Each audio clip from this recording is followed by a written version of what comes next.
But once you just start to bring that and get into that area, and then touch it, and then just do it.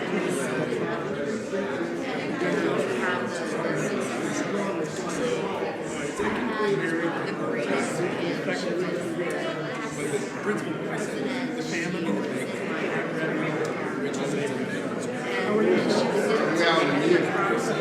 she didn't know everything. She was at sculpture. Trying to understand you all had a trip out, trip back, no congregation. My sister was a mechanic. It just kills me when she travels a lot. She's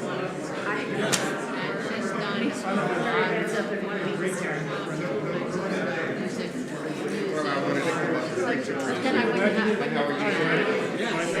how are you? I just keep up pictures. I am very excited.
Yes, that's not a bad idea. I thought about trying to write it out that way.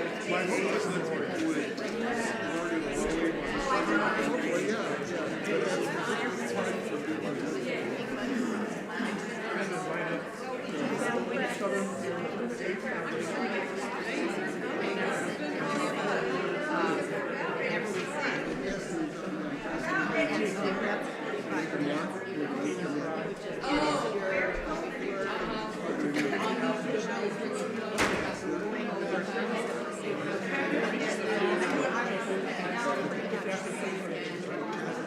Yeah.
That's so cool.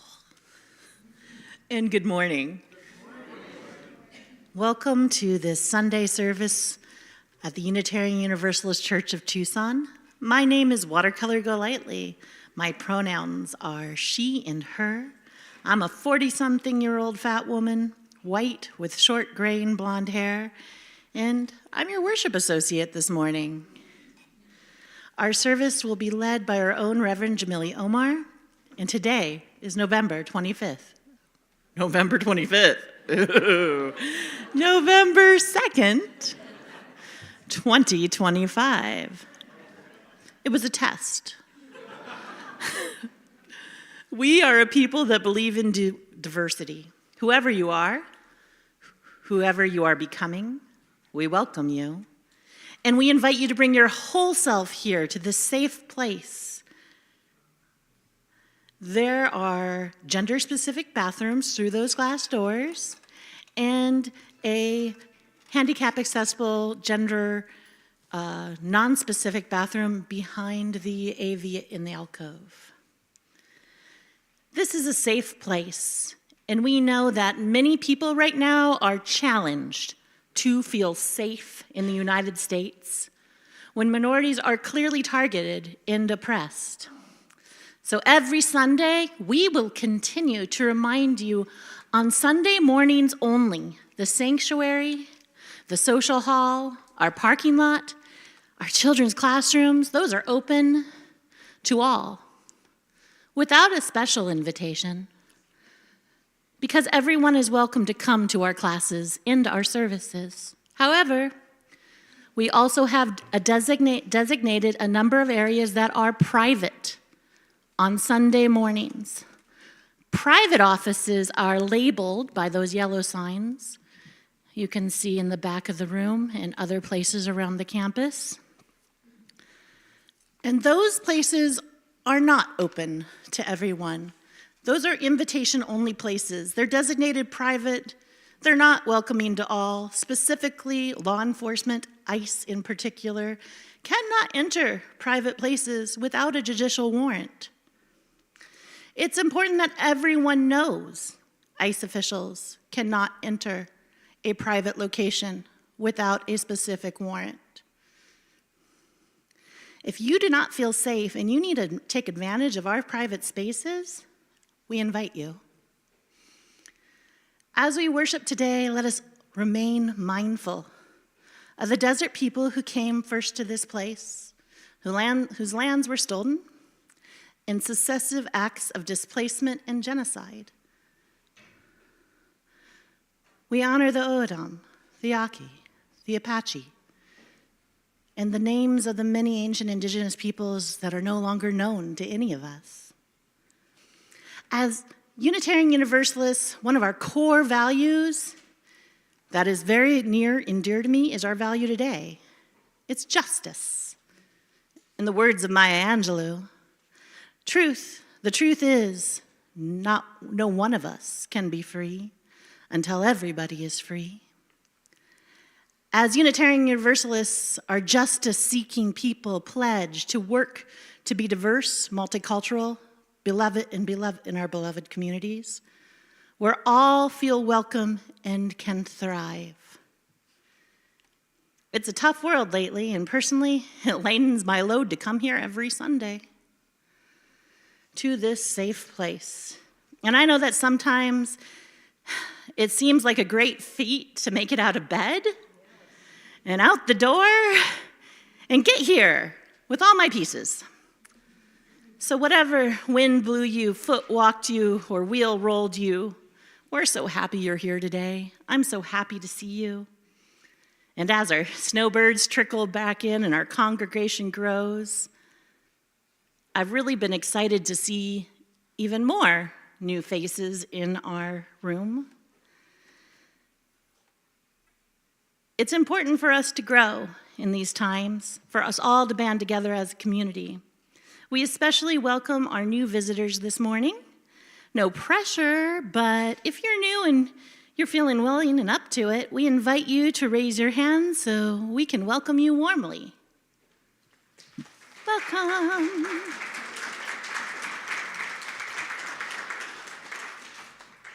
We'll also take a moment to say hi to the people at home. Everybody, hi, people at home. We're so lucky to have our AV team provide us with a live feed so those that can't make it can watch from home.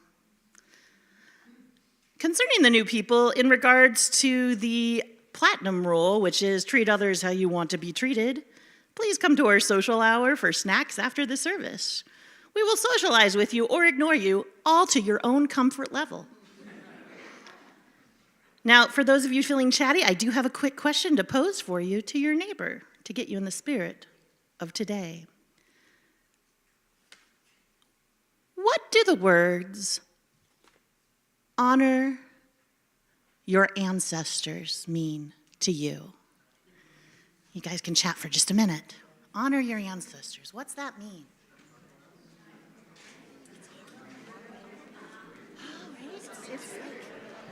It was a hard question to figure out. Because, I don't, some people don't have ancestors, or they don't know where they come from. So if I say, who's your favorite ancestor? That was my first guess. Floated. Well, and I like to consider not just genetic ancestors, knowledge ancestors, Right? or theological ancestors. I mean, I think of my great-great-uncle that was a famous scientist. An ancestor. But so much further. Who are the people? Where are your roots from?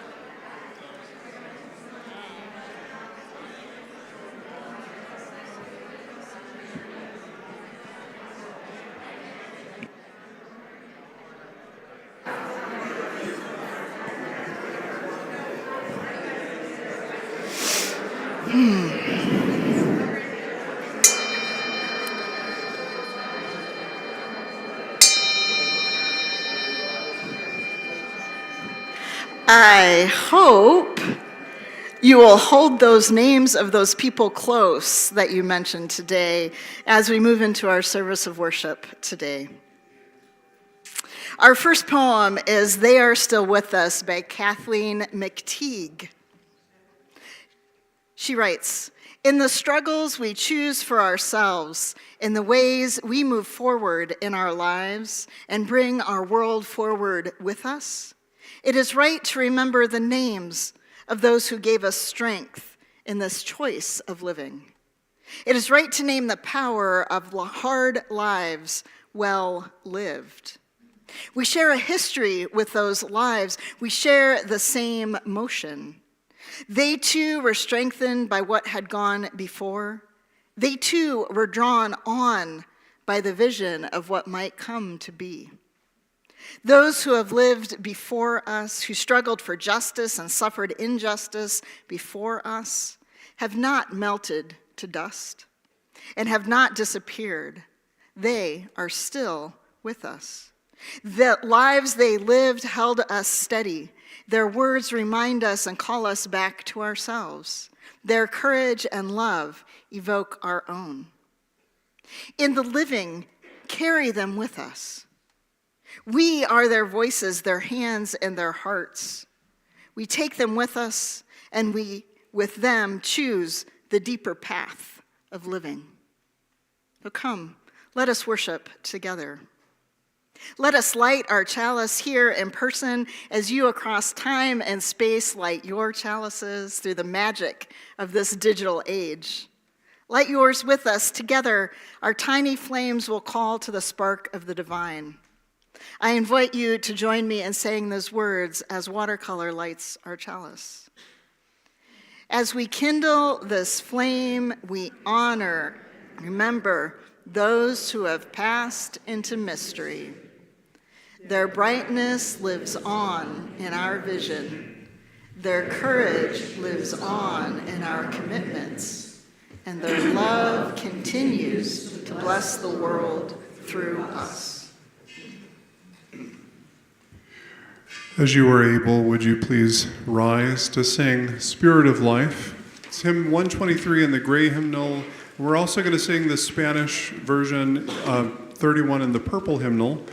If you ever want to hold hymnals, we have plenty, and you can do that, but the words will be projected on the screen.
Please be seated.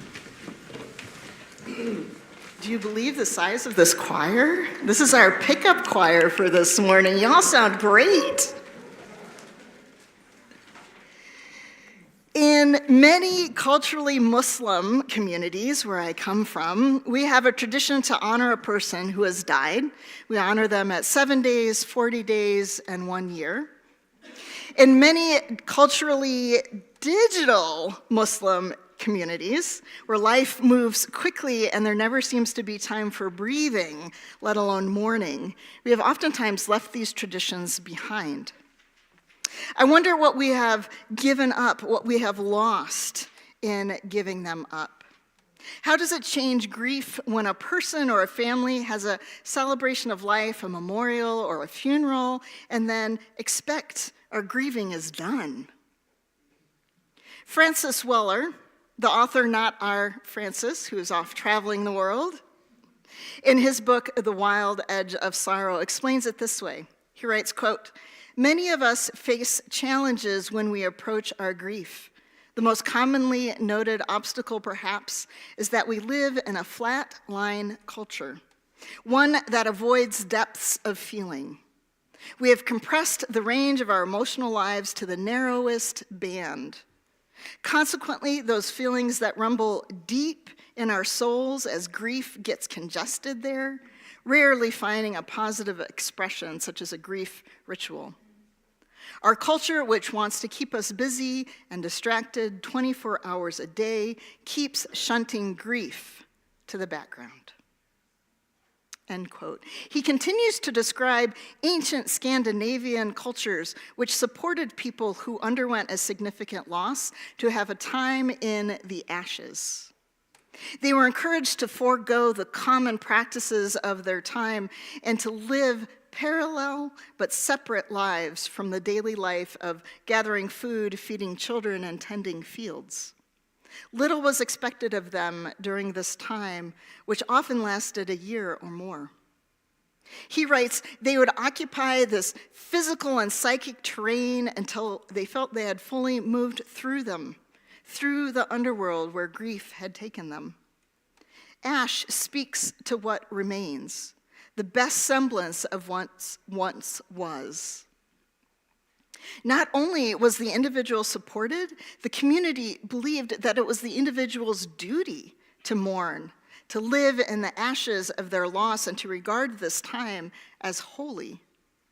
It was a deeply interior process of digesting and metabolizing the bitter tincture of loss. And on the other end of this ashes process, these people became elders. These are the people that we know today that have this gravitas, this momentum, because they've been through it. We also understand why our culture doesn't love dedicating this time to grief, right? It feels unproductive. It's self-indulgent. It's over the top. Or maybe you get stuck there. Or, I think I should be done with this by now. However, if we don't go to the ashes, we do not cultivate the wisdom that comes from being there. We might not be able to shift our culture, but we can shift ourselves, give ourselves permission to experience and thus learn from our loss and our grief, to become elders who can hold the village in times of great challenge. Like coal becoming diamond, it is not a quick or easy process, but one that is worth it. So thinking about your own family or your cultural traditions around grief, how would you describe them? Not all rituals around death are somber or morbid affairs. I've been in rooms with families of the recently deceased, and there is a moment when we wipe our tears and we begin telling the stories, the funny, the ridiculous, the trivial moments of their lives, and we laugh. In moments of deepest grief, we laugh.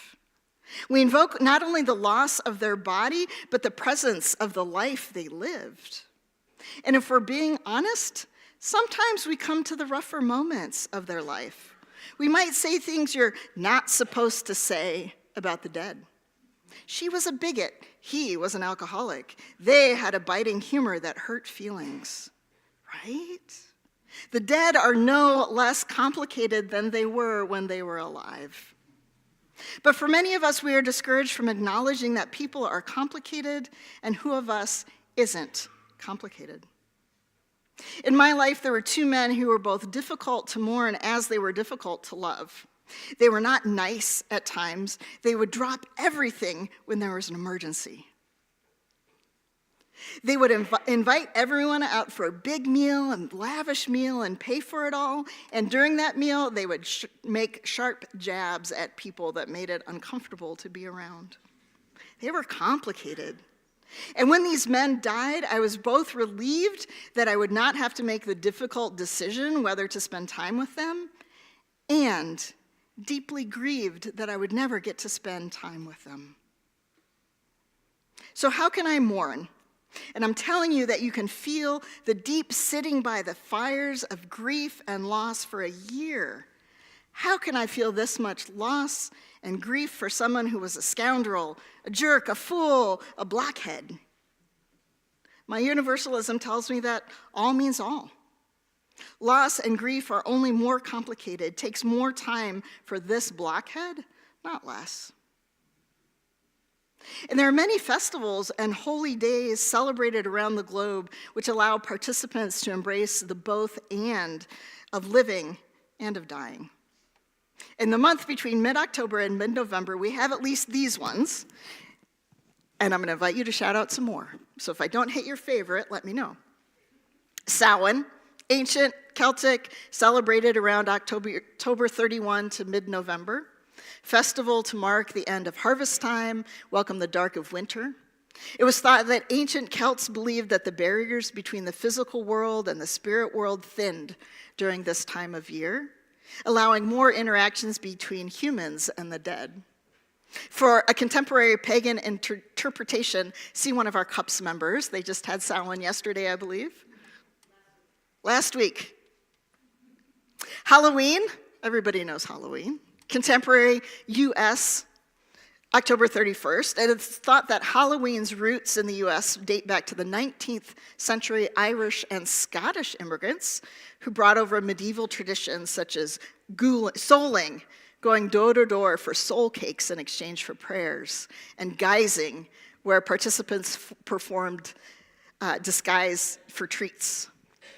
These practices evolved into trick-or-treating, which grew especially popular in the 1930s. And by the 1950s, everybody was doing it.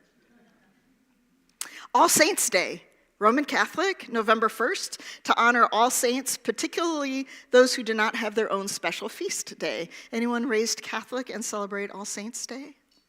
A few of us, yeah. Pope Gregory IV made All Saints' Day an authorized holiday in 837 CE. It's speculated that the chosen date for the event, November 1st, may have been an attempt to supplant pagan festivals that occurred around that time. Complicated. And then All Souls, which is also Roman Catholic, November 2nd, dedicated to prayers for the dead, a day for commemoration of all the faithful departed. And then finally, Dia de los Muertos, Day of the Dead, rooted in indigenous cultures that celebrate death as a continuation of life in what is now Mexico. Dia de los Muertos traces its origins back thousands of years to the indigenous people of Mesoamerica, particularly the Aztec, Toltecs, Olmecs, and Maya, who held a cyclical understanding of life and death. For them, death did not represent an end, but the spirits remained connected to the living. In Mexico, contemporarily, families visit cemeteries to decorate the graves of loved ones, adorning them with candles and marigolds. They build ofrendas with memories of the departed. A Mexican-American friend of mine who's stationed right now in Mexico said that different states have designated different days to honor different deceased persons. So there's a day to honor pets, a day to honor children, adults, those who have died suddenly, those who have died from violence. There's so much diversity in this celebration that we have simplified to sugar skulls and marigolds. Are there any that I've forgotten? Any that didn't make my list? Okay, you have to tell me afterwards.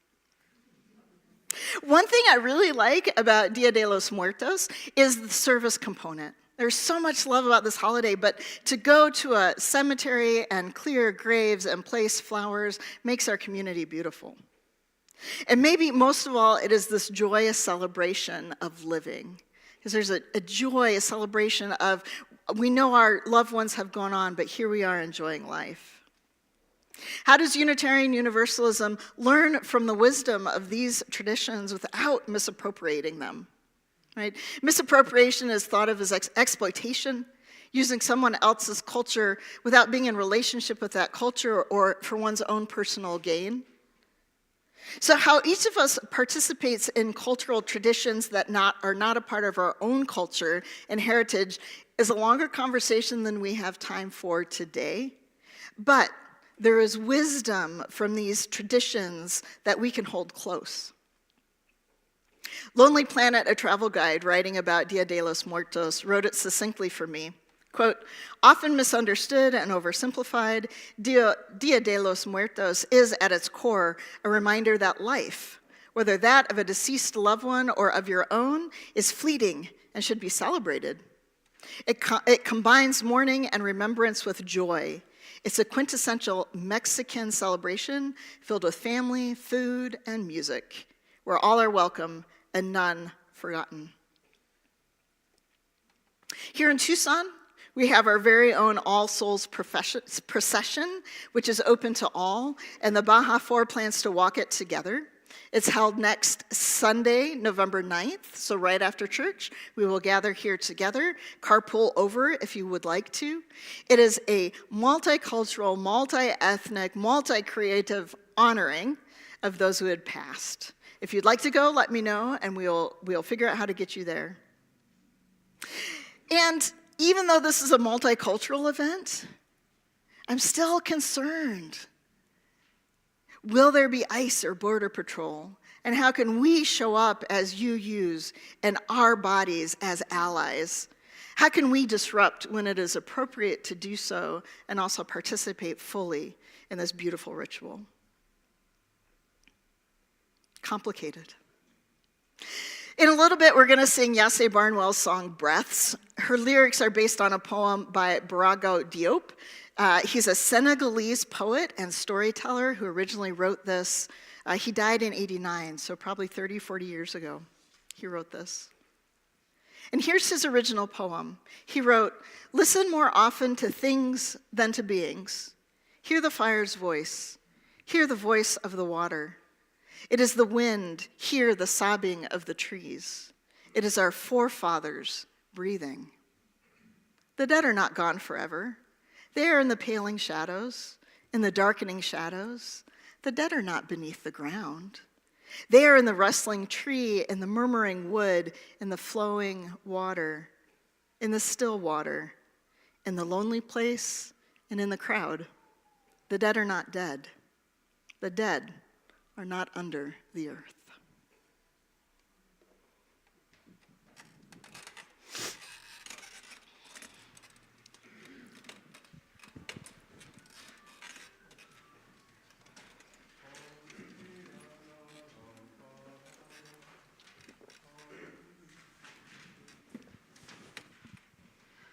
I'm very proud of the 21 singers, almost half of which are brand new to the choir, that showed up this morning to sing.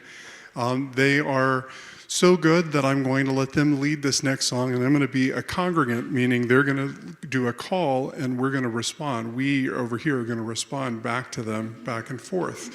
The words will be on the screen. It's Thrive Choir's adaptation of the four most interesting lyrics in Leonard Cohen's song Anthem, and it's often performed as Forget Your Perfect Offering. So they're going to sing, then we sing. I'll point to them, and then I'll point to us, and this will be us.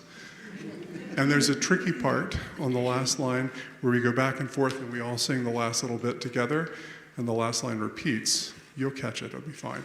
They'll teach us. But it starts with Danielle, who goes. And can we have the words on the screen?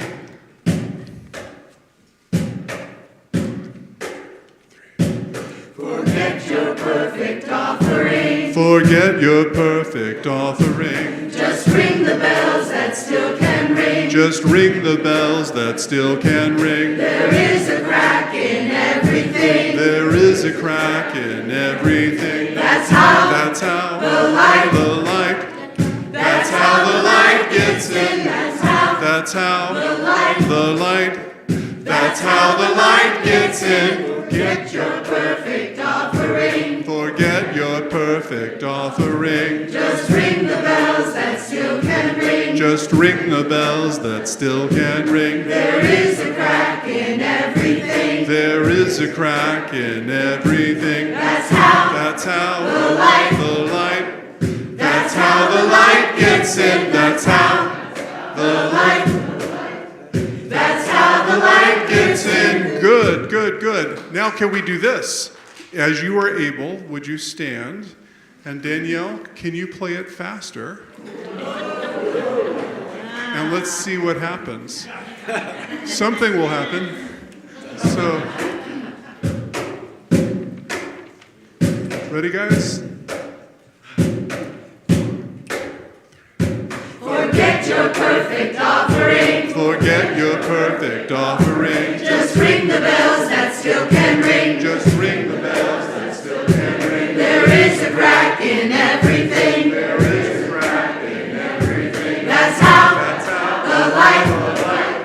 That's how the light gets in. That's how That's how the light. the light. That's how the light gets in. Forget your perfect offering. Forget your perfect offering. Just ring the bells that still can ring. Just ring the bells that still can ring. There is a crack in everything. There is a crack in everything. That's how the light. That's how the light gets in. That's how That's how the light. the light. That's how the light gets in. Thank you, thank you. Please be seated. Hey, you guys did great.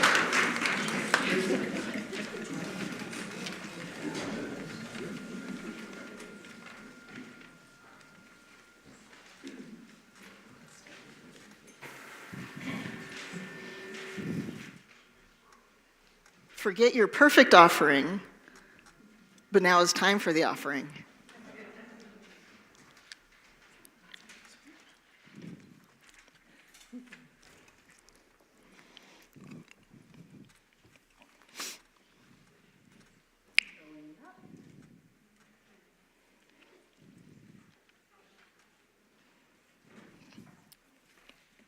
If you're proud of this church,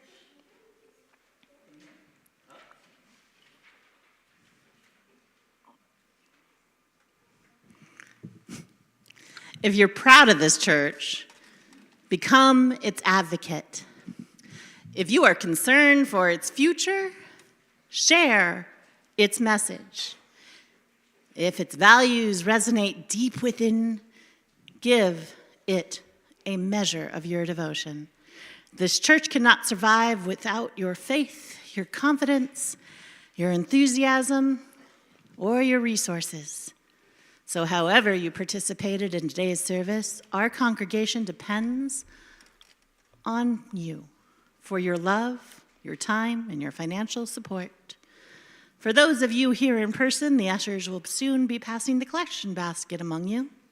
For those of you watching from afar, and those of you who do not carry cash, you can send a check to the church office or give online at UUCTtucson.org/donate. UUCTucson.org/donate.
Good morning.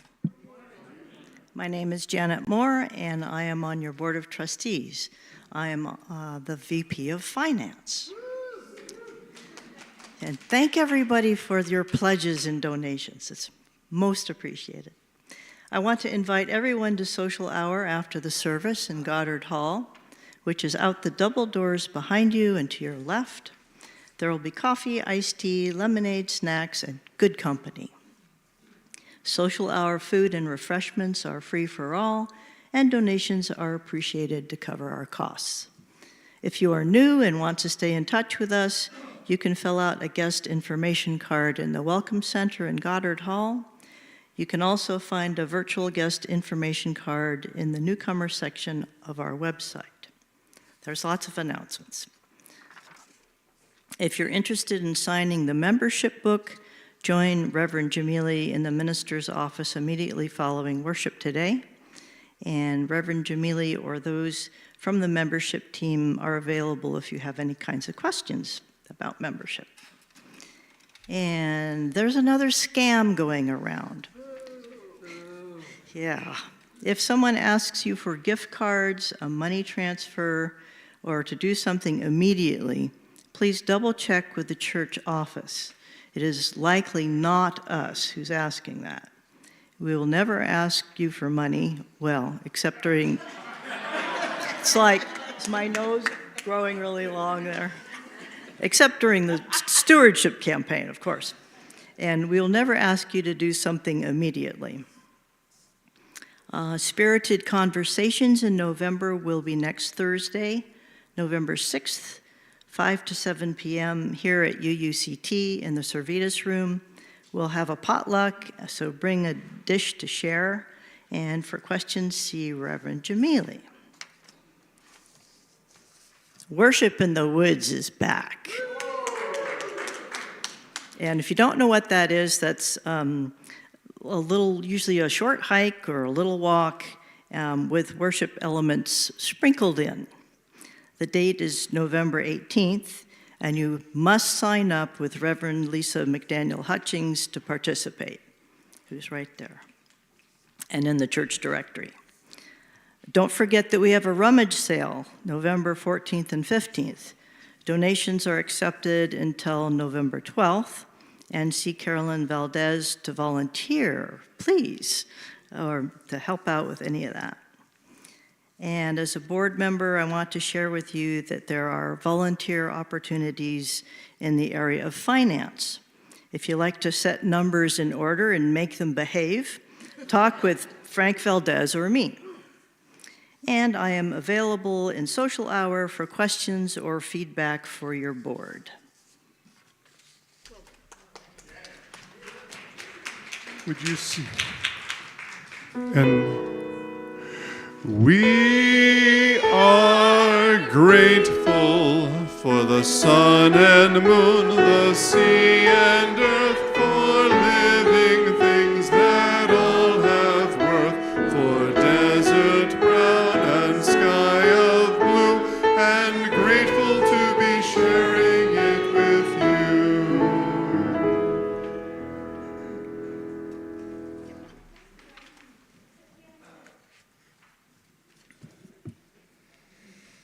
Honoring our ancestors. This is adapted from the Ritual for the Day of the Dead / All Souls by Christine Robinson. The long summer has faded now, and these first days of November mark the beginning of the coming winter. The days are cooler and shorter. The nights sneak up on us and completely. There are some plants, some of our plants suffer when the night temperatures dip below 50. Birds are migrating in the skies.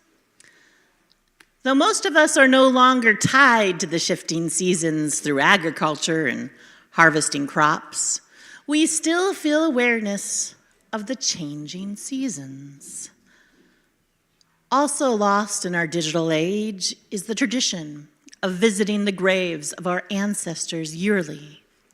Rather than spending a season contemplating, honoring, or communicating with the departed, we spend a lot of time running away from death.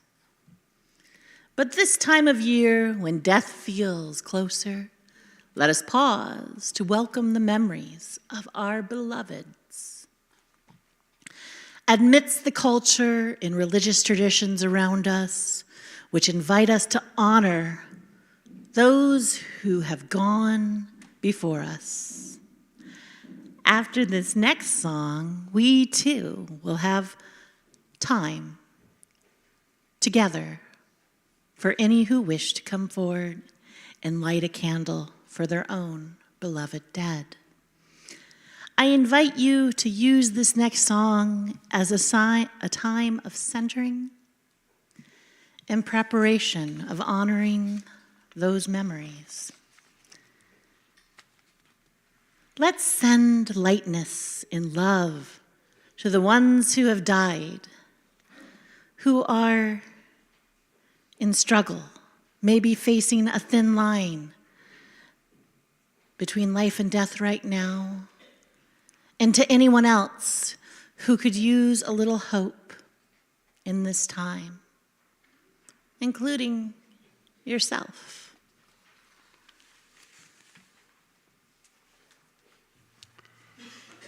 The song is Melody to Moore's I'm Sending You Light. From your seats, please join in singing it. The words will be on the screen, and the choir will help you catch the tune if it is unfamiliar to you. I am sending you light to heal you, to hold you. I am sending you light to hold you in love. I am sending you light to heal you, to hold you. I am sending you light to hold you in love. No matter where you go, no matter where you've been, you'll never walk alone. I feel you deep within, and I am sending you light to heal you, to hold you. I am sending you light to hold you in love. I am sending you light to heal you, to hold you. I am sending you light to hold you in love.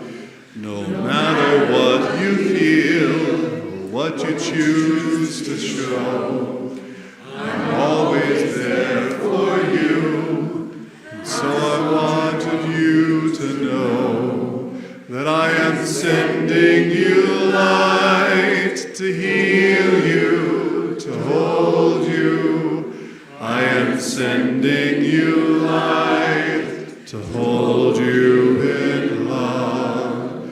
And I am sending you light to heal you, to hold you. I am sending you light to hold you in love. I walk the path with you. Go slow, dear one, don't worry. I'll go just like you need to go. There is no need to worry. I am sending you light to heal you, to hold you. I am sending you light to hold you in love. And I am sending you light to heal you, to hold you. I am sending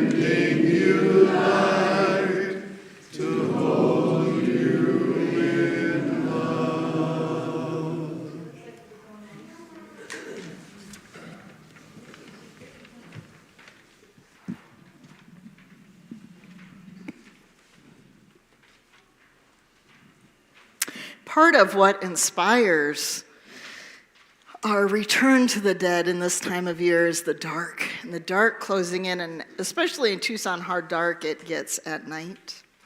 And with it, our thoughts turn to the past, to life retreating, to those who are no longer with us. Our memories bring both joy and sadness, and let us not push those feelings away. For our recollections attest to the enduring importance of these friends, this love, and our memories. May these brave and lovely spirits live again in our tender thoughts and prove that death and distance are powerless to sever the bonds that connect truly loving hearts. Thank you. In a minute, when I say go, I will invite you to come forward and light your own candle for those who you would honor and remember.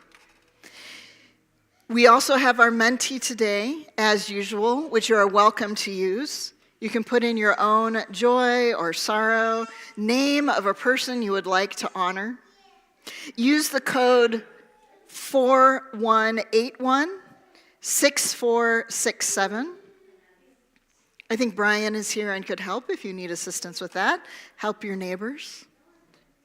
Please come forward now. We'll come in just like we do with our joys and sorrows. Bert and Watercolor will hand you a tea light. Please be careful not to light yourself on fire. Place your light from the inside out, and that will help keep all of our sleeves safe. So please come forward now.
On our mentee today, we have grateful to be here in person this Sunday and thankful for all the support as I continue to heal, Mel. We are glad you're here, Mel.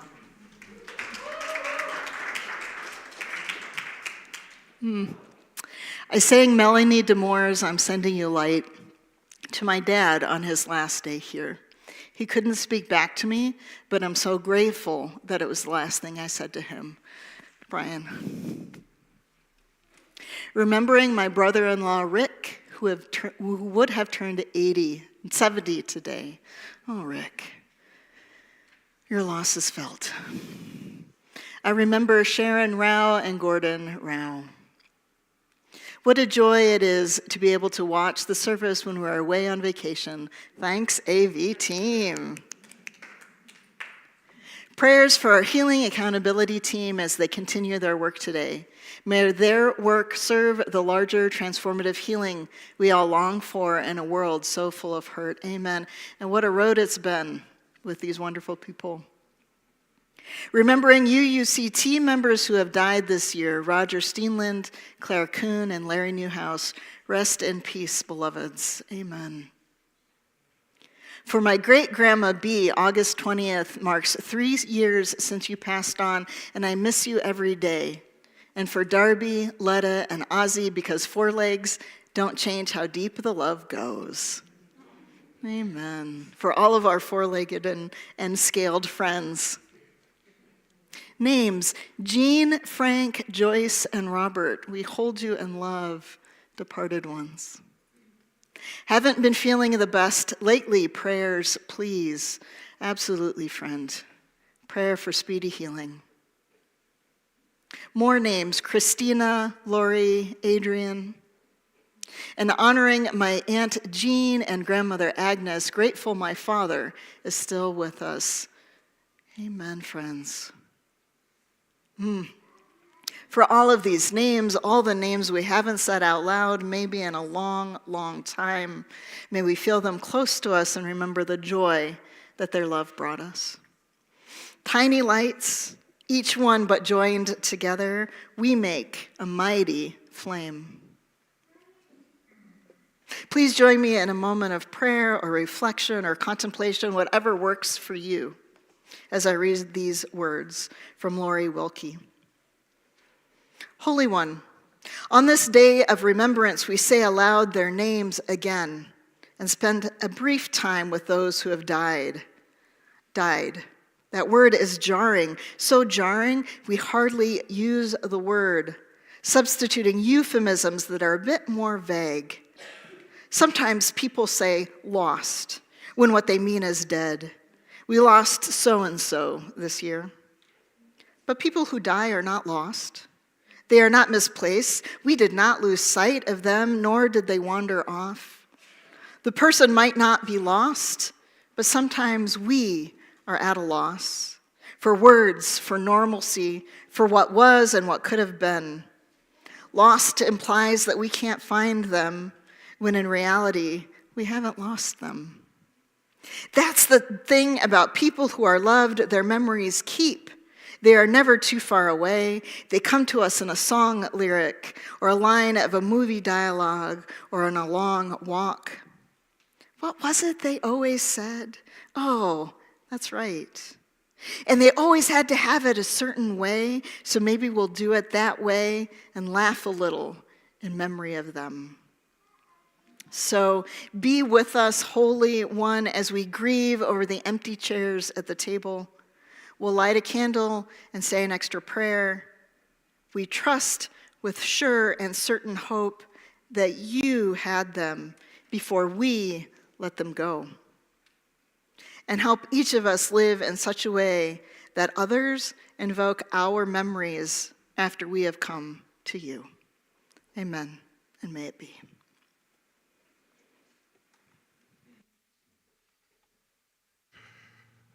Will you respond with a setting of the poem we heard earlier, Sam Barnwell's song, Breaths?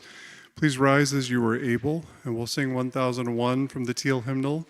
The words will be on the screen.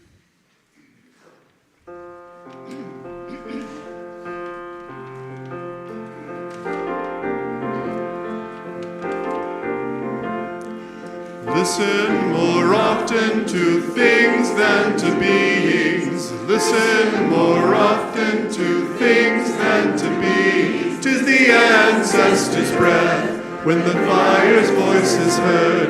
'Tis the ancestors' breath in the voice of the waters. Ah, whoosh, ah, whoosh. Those who have died have never, never left. The dead are not under the earth.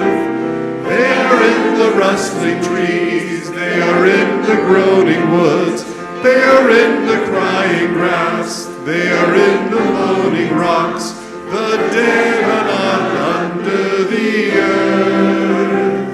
So listen more often to things than to beings. Listen more often to things than to beings. 'Tis the ancestors' breath when the fire's voice is heard.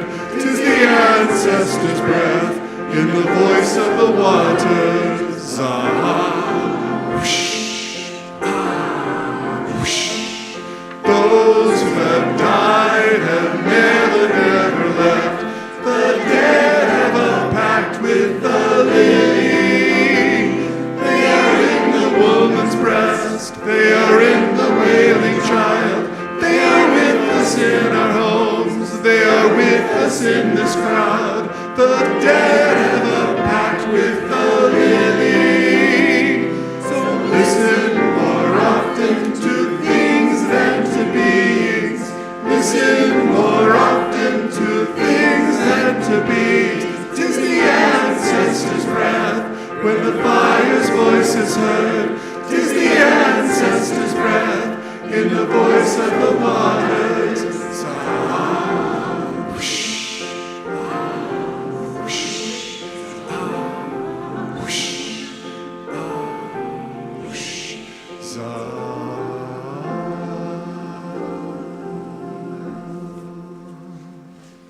Please be seated.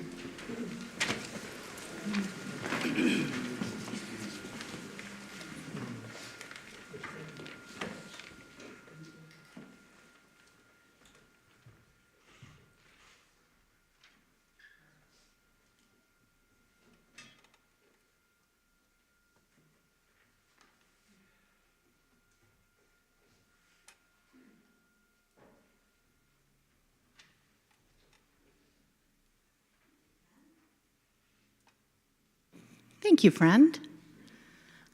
Our chalice distinguishing words are by Lee Hubert. If you could please join me. Lighting a candle is somewhat like beginning of life. If that is true, then perhaps extinguishing a candle is like ending a life. But death may not be the end of us. We live on in the memories of our friends and loved ones. The influences we possessed in life works on moving persons and causes forward. Let us not forget the most candles have more than one life, and so perhaps may we.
birthday.